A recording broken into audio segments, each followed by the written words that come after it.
जैसा कि हम पहले भी कह चुके हैं, राहुल गांधी सुर्खियों में छाए हुए हैं। जब से उनका नाम मोदी सरनेम डेफेमेशन केस में जुड़ा है, तब से ऐसा कोई दिन नहीं है कि वो चर्चा में ना रहे हो। His constant tries and efforts to get out of the said case is seen by all, but to his disappointment, he did not get any relief so far। अगर आप भूल गए हैं तो मैं याद दिला दूं कि इस केस की शुरुआत हुई थी जब राहुल गांधी ने एक रैली के दौरान all thieves have Modi surname ऐसा एक स्टेटमेंट पास किया था, जिसके बाद बीजेपी एमएलए पूर्णेश ईश्वर भाई Modi had filed a defamation case against him before the Surat court और वहां उन्हें 2 साल की सजा सुनाई गई थी। पर राहुल गांधी वहां पर रुके नहीं। He then again went to session court to stay his conviction, but his application was dismissed। और इसी बीच उन्हें एक बहुत बड़ा झटका भी लगा। जी हाँ, आपने सही समझा। He was also disqualified as MP। पर फिर भी राहुल गांधी ने हार नहीं मानी। वो अपने इस कन्विक्शन को चैलेंज करने के लिए गुजरात हाई कोर्ट पहुँचे। But to his shock,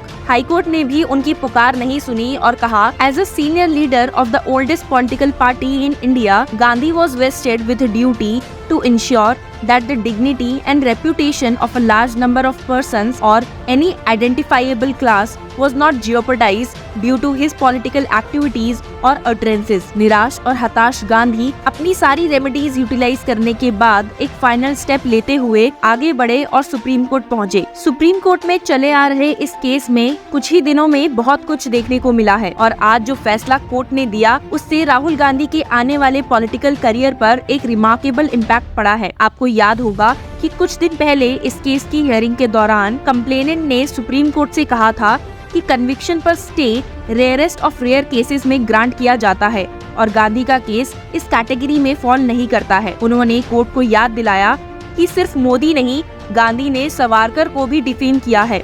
Also, he is out in bail in other cases too। The complainant pointed out that he proclaimed subsequent to the order of conviction and sentence, the petitioner said he would never apologize in this case as he was not a Savarkar but a Gandhi। इतना ही नहीं, complainant ने court का ध्यान supreme court की past rulings पर डाला, जहां पर कोर्ट ने खुद गांधी को उन्हें कुछ रॉन्गफुल रिमार्क्स के लिए पुल किया था, जिसके बाद he gave his unconditional apology to court in a contempt proceeding। जब राहुल गांधी की बारी आई अपने डिफेंस में कुछ कहने के लिए, तो उन्होंने सुप्रीम कोर्ट को कहा, the petitioner maintains and has always maintained that he is not guilty of offence and that the conviction is unsustainable and if he had to apologise and compound the offence he would have done it much earlier.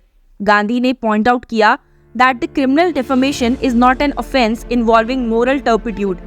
The award of maximum punishment for such an offence and also the consequent disqualification as MP are exceptional factors which the court should consider to stay the conviction। दोनों पक्षों के argument सुनने के बाद आज supreme court ने अपना फैसला ले लिया है, लेकिन उससे पहले एक बार जो आज कोर्ट रूम में हुआ वो सुनने लायक है। सीनियर एडवोकेट अभिषेक मनु सिंघवी ने गांधी की तरफ से अपेयर होते हुए कहा that Modi is not a homogeneous community and hence the offense of defamation will not lie। साथ ही उन्होंने पॉइंट आउट किया कि ये एक नॉन कॉग्निजेबल ऑफेंस है और इस केस में एविडेंट्री लॉ का भी कंप्लायंस नहीं हुआ है। He said, complainant says he got a WhatsApp of a newspaper cutting। That is the case।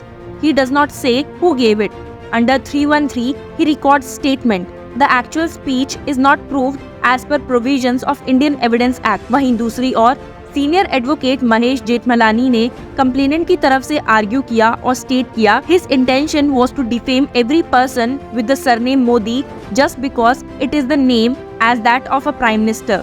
You have defamed an entire class out of malice. अच्छे खासे आर्ग्यूमेंट्स होने के बाद कोर्ट ने ऑब्जर्व किया that the ramifications of the ruling of conviction are wide and affect the rights of electorate of Wayanad, the constituency which Gandhi was representing as a member of parliament in the Lok Sabha। The court ordered, considering the aforesaid and particularly that no reasons have been given by the trial judge for maximum sentence which has incurred disqualification, order of conviction needs to be stayed pendency of proceedings। The court in its order underscored that the trial judge was expected to give reasons for imposing maximum punishment for a non-cognizable offence। Court ने note किया कि session court और high court दोनों ने ही इस aspect पर ध्यान नहीं दिया है। उन्होंने अपना ऑर्डर पास करते हुए गांधी को कॉशन एक्सरसाइज करने के लिए कहा while making statements।